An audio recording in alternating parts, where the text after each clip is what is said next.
Hi, I'm Crystal. And I'm Sandy, and we're the Casserole Queens. We've teamed up with Go RVing to bring you some great recipes that you can take on the road. So you're gonna make this at home, freeze it, take it on the road wherever it is you're going, and then you'll bake it on the road because all of these kitchens have everything that you would need to complete a meal. And so we're really excited about sharing this one with you. Yeah, this one's a really near dear to our heart. It's got a lot of southern flavors. It's called our barbecue sweet tater and chicken enchilada stack. Okay, so to get started, we're gonna just identify all of these great ingredients. We have a cup of your favorite barbecue sauce, 2 10-ounce cans of red enchilada sauce, 1 roasted chicken pre-shredded, a half of a yellow onion diced, 3 garlic cloves minced, a 6-ounce bag of baby spinach, 3 tablespoons of olive oil, 3/4 of a teaspoon of cumin, a half a cup of cilantro, and then we have 3 cups of corn tortilla chips, and we're gonna crush those.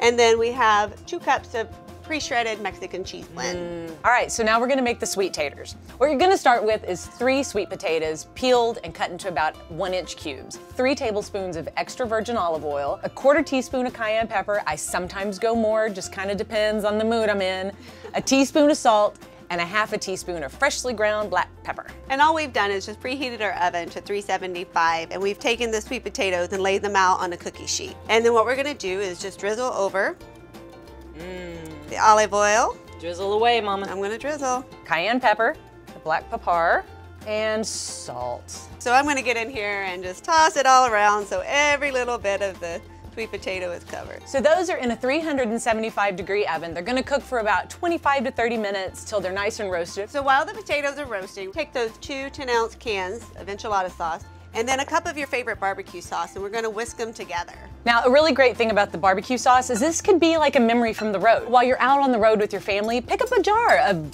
different specialty items you can use. Take about a 1/4 cup of this sauce, and we're gonna cover our chicken. This is just a good first step to make sure you're getting everything kind of spread through all the layers in there. So while Crystal goes and gets cleaned up, we're gonna saute some onions in this saute pan I've got going here.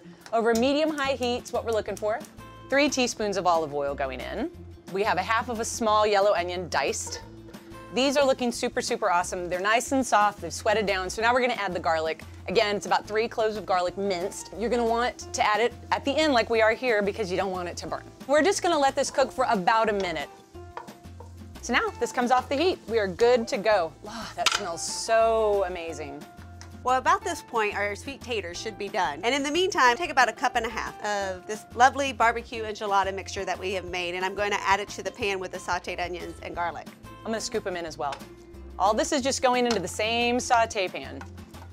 I'm gonna add our roasted chicken. We're gonna get our spinach, some cumin, and cilantro. We need our trusty 9x13, a Casserole Queen's favorite dish. Yes, it is. And we're just gonna coat the bottom with about a 1/4 cup of the sauce. Then we're gonna take about a half of our mixture. And then we're just gonna add a layer of tortilla chips on top. They're very complex casseroles. They have all kinds of taste and textures. Yeah, absolutely. So a layer of cheese. And then we're just gonna start repeating the layers. You can never have too much cheese. Seriously. A little cilantro on the top, mimicking the flavors that are inside. I'm gonna go ahead and wrap some foil on it because whether you're freezing it or baking it, we are gonna cover it. It's gonna go into a 375-degree oven. And we're just gonna bake it for like about 30 minutes. And then we're gonna remove the foil, and for another 10 minutes, we're gonna let it crisp up. Also, it's good to put a little date on your food as well. Make sure you know when it went in so that you know when it needs to come out. And that is just so that you're really taking advantage of all the fresh ingredients that went in and the love that went in. That's why we kind of put it in the freezer at the point where you would put it in the oven, because you're still getting that fresh baked quality. Right. So if all of your ingredients are fresh and you're not having it in the freezer that long, it will taste just like you made it. Yeah. All right, so now you've got dinner covered. Now we got to talk about dessert. And we are of the idea that you should get the family involved in this one. This can be something that you guys do as a family on the road. You know, everybody's got a good farmer's market these days. Yeah, I love and you can it. get all kinds of, yeah, they're great. And you can get all kinds of jams and jellies and whatnots. Definitely, and then depending on the season, you might could go berry picking or go to an apple orchard and get your fruit, along with just like make a real easy dessert that way. Just put a little whipped cream on top and bam, you're done. One of the things I like to do too is I'm a big ice cream fiend, actually. It's a problem. But I would love to go through and like pick up pints of ice cream from different specialty places and keep them in the freezer because you got one on the RV. All those ideas were just wetting your whistle, but our food's ready, so I'm gonna pull it out of the oven. So if you like this recipe and you'd like to see more casserole recipes from the Casserole Queens, please go to womensday.com/casserolequeens. And if you're looking for more RVing recipes, be sure to go to GoRVing.com. There's plenty of stuff out there that you're just gonna love.